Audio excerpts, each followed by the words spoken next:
Yeah, you know, whatever, it's probably not going to be very good.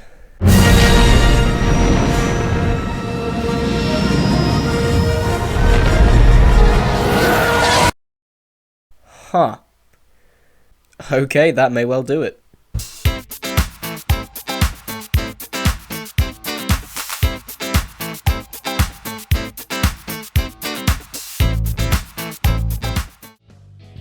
Wow. Can you believe it's been 2 full years since that initial announcement that they'd be making another Star Wars movie?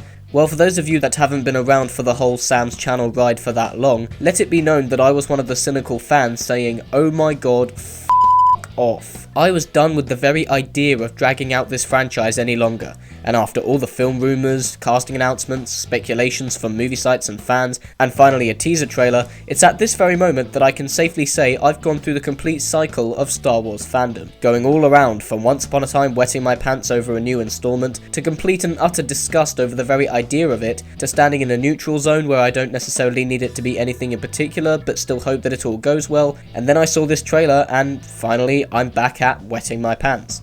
God damn it, I was going to be so cool about this. I wrote an, albeit incomplete, script for this particular video ready to discuss episode 7 and the hype that will undoubtedly tag along with it, being in the mindset that it probably won't be all it's cracked up to be, and then this thing gets released and what can I say?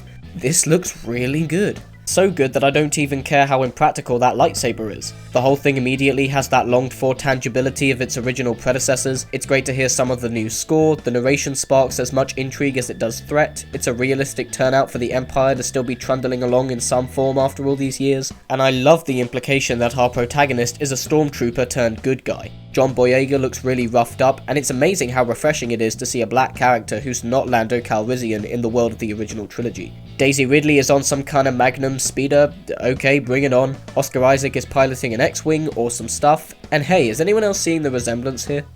What's important to note is that none of this is relying on name power or stardom to generate the hype. It's showcasing the newcomers with none of the original cast making an appearance, and I really admire that. The key word here is innovation, not nostalgia. And while it's awesome to see the Millennium Falcon and X-Wings back anyway in those absolutely stunning shots, and by the way, what CG is here is good and incorporated seamlessly, Abrams understands that our belief in this being that very same universe we all left in 83 comes down to the design of the world, the real locations, the pacing and the direction, not just having Luke, Han and Leia walk into a room and say, we're back, hey, remember the original trilogy? And yes, impracticality aside, that is an awesome looking lightsaber.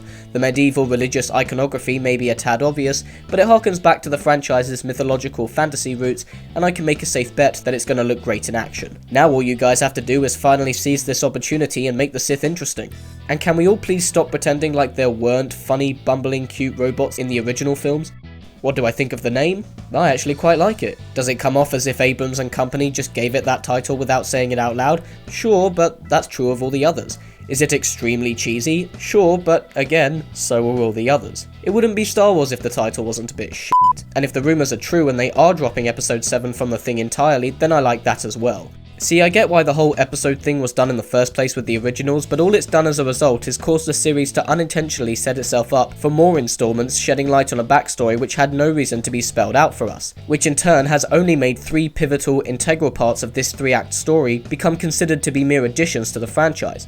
Star Wars Episode 5, The Empire Strikes Back, doesn't sound as relevant as The Empire Strikes Back, and that's a fact. What do I think this Force Awakening actually means story-wise? Well, perhaps it's been dormant thus far, there's a different kind of Force coming into play. Judging by the voiceover narration, it may have something to do with the light and the dark sides having to work together to achieve some kind of true balance. Who knows, we'll just have to wait to see the movie.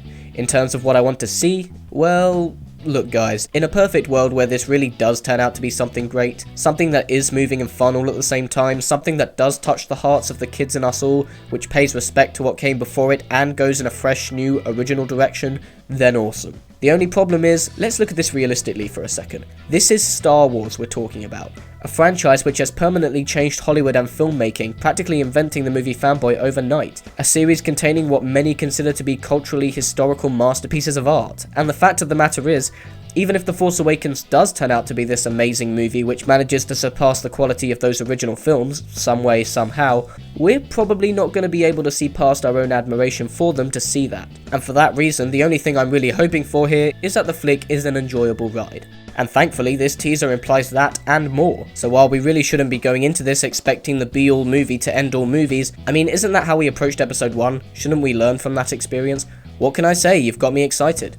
What I was worried about before having seen this was that while it's a good thing that they've gone and done it, it's pretty obvious that the biggest purpose for aspects such as the return of practical effects and the original cast coming back was a move to first and foremost get the skeptical enthusiasts on the movie's side. That's all well and good, but the real focus should be on developing a fresh chapter of story progression, on seeing characters grow and change, new and old, and not just sitting in that same old Millennium Falcon set doing the same old punch-it-chewy shtick. Sure, it was great way back when, and I can't say I'm not going to be ecstatic to see it again, but we had those films, and now it's time for something new. And that's what I'm really glad this trailer doesn't do. It doesn't feel like pandering. And hey, at the end of the day, we know that even if the script turns out to be a dud, Abrams is at least going to make the whole thing entertaining as hell. Say what you will about his other films, but they're never chores to sit through. Even when the screenplay is poor, he has a good sense of pacing, he knows how to fill up the screen with proactive characters doing things instead of just sitting around, and he's very passionate about the project, which is more than I can say for some other blockbuster filmmakers in the business right now. And what most surprises me about the teaser trailer for The Force Awakens is how everything doesn't look tired and worn out, as if we should have just left everything alone after Jedi. As I said, it looks innovative, not nostalgic. It looks new, fresh, exciting, energetic, powerful even. We can already feel a much needed difference in direction here. That's what The Force Awakens needs, and judging by what I see so far, that's what it's gonna get. Cheers for watching guys, and as always if you like this video, you can subscribe to my channel.